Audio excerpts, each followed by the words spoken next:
Dear friends, excellencies, ladies and gentlemen, may I say at the very beginning that it is important that we all recognize, not just as heads of state, but as citizens of the world, that women's rights should never be an add-in, that what is the woman's experience? How has it been allowed to flourish? How is it in an even basic sense protected? How is it threatened?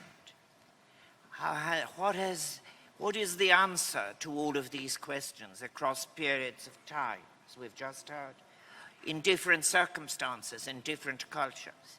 And have we the courage to make the demand, and to make the demand not just for protection, but for a flourishing universal? These are fundamental moral questions that must come before any utilitarian questions. For yes, it is so that gender equality is fundamental for every aspect of sustainable development. Yes, it gives us our best prospects for eliminating global hunger, reducing and recovering from conflict situations. And indeed, there is an area in post-conflict situations where it is quite recent that women's contribution has been recognized. And I believe that it must be central to all humanitarian action. And the opportunity of this summit, then, must be seized upon to galvanize action and achieve the transformative change that would turn our words into action. We should know by now that this will not evolve as we are. It requires conscious agitation, and it will be politically one change in all of our jurisdictions. We must unequivocally recognize that gender equality is a right and not a gift. We must place the dignity and participation of women and girls as rights, values in consciousness and at the heart of all our actions globally. We can ensure this by delivering these principles into policy, by ensuring that the commitments made here today constitute more than compassionate words on a page yet again. Gender inequality is, after all, not a new challenge. Despite some progress since the Beijing Declaration and Platform for Action, it remains the most persistent and prevalent form of human rights violation in today's world. What is natural about excluding half of the world's population on the basis of gender? Last September, global leaders decisively reaffirmed their commitment to achieving gender equality and women's empowerment by enshrining gender equality into the 2030 Agenda for Sustainable Development. I recall saying in New York, we shouldn't have to wait a minute for saying we want to end violence against women, but yet it is there by 2030. Indeed, it simply should not be necessary to state at this first World Humanitarian Summit that we have to make statements that we need renewed global agreement, that the human rights of women and girls must be a central goal of our humanitarian efforts, that it must inform every stage in our planning and our actions in development, conflict prevention, and, as I have said, post-conflict reconstruction. Yet the inadequate allocation of a derisory level of funding for its achievement makes the repetition of these calls necessary.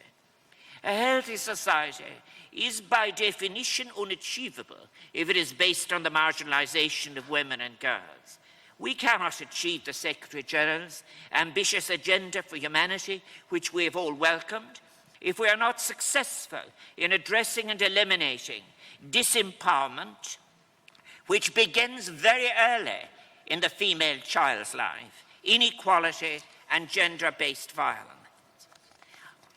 But I think after all, we must start our discussions by recognizing that we are not doing enough, that we cannot achieve our aims from continuing as we are.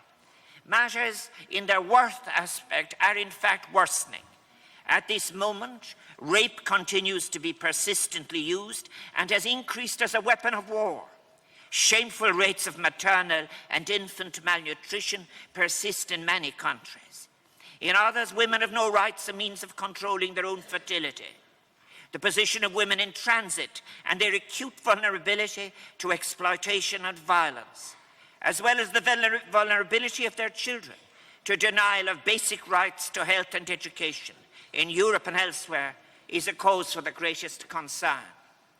I encountered these issues many years ago, for example, in refugee camps with Palestinian women, where some of the women who suffered are now grandmothers, and look at their grandchildren, their female grandchildren, in the same situation of vulnerability.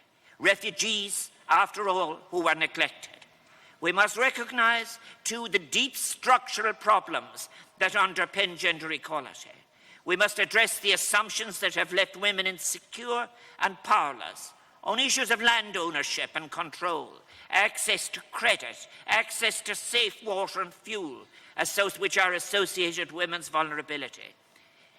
Their vulnerability to violence in so many countries. And we must recognize, and I'm very clear on this, that no distorted version of culture or mythical structures should be used to justify the most egregious violations of women's rights in so many regions as happens at the present time.